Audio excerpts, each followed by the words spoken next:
I'm Will Rose, Dave's son. I tend to get choked up pretty easily, and that may happen, but I want you to know primarily I'm feeling a lot of joy today, being here with so many people, so many friends and family. One of my earliest memories of my father is being at Lake Michigan, sitting on the beach by firelight, children sitting around while Dad read out loud Huckleberry Finn. I was probably 3 years old the first time I heard that, but I picked up more of it as it went on.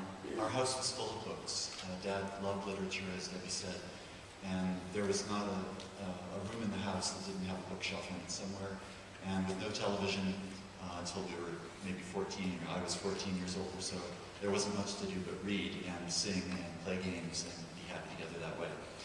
But I think I mentioned Huckleberry Finn because it's a story about a boy who runs away from his abusive father. And I remember being in France as a child, and Dad, I think, did some writing the year we were over there. And I remember him reading a story about a boy who ran away from home and was riding on freight trains. I don't know that others in my family really remember that. Maybe I dreamed it, but I remember that image of the boy running away.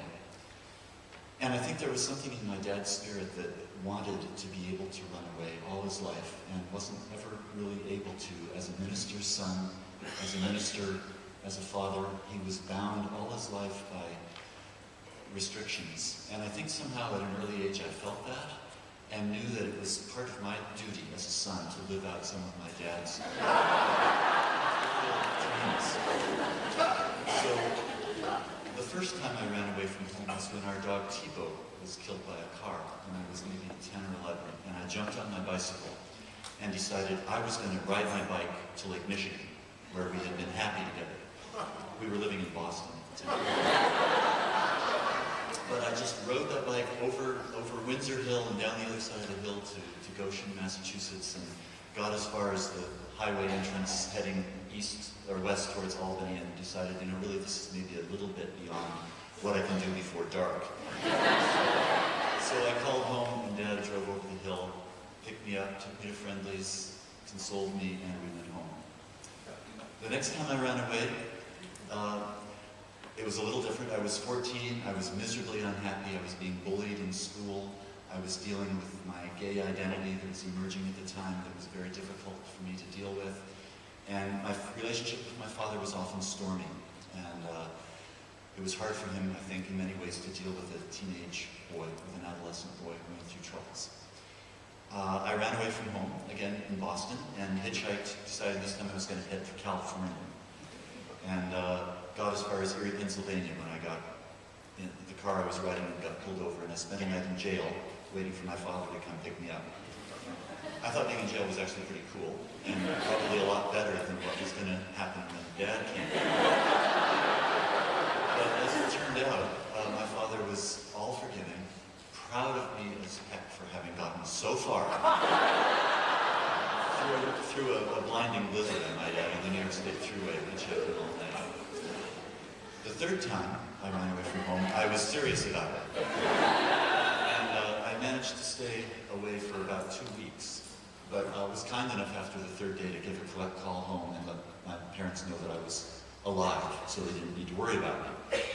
And when they got the phone bill a couple of weeks later, they figured out that I had made a call from Hyannis on Cape Cod, Massachusetts, and my father came down there with a picture of me and went up and down the main street, going into every store, asking if anyone had seen me. Where he found me was, guess, the library. Where I was sitting with a stack of science fiction books this high, and I suddenly looked out the window and saw my father walking up the drive up the walk to the library. Anyway, he found me, and I was terrified that I was now really going to get it, but Dad was all forgiving. Took me out to lunch, gave me $10, asked if I was ready to come home, and I said, no, I'm fine. And he said, well, you can come home whenever you're ready. Be careful, take good care of yourself.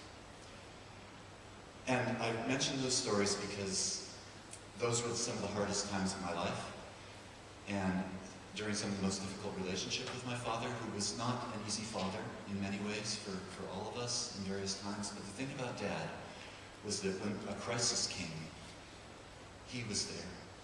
He was always there.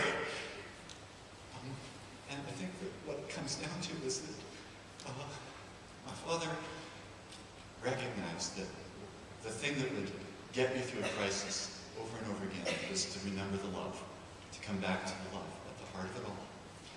And that's a lesson I think that I just incorporated through being his son, through experiencing it directly over and over and over again.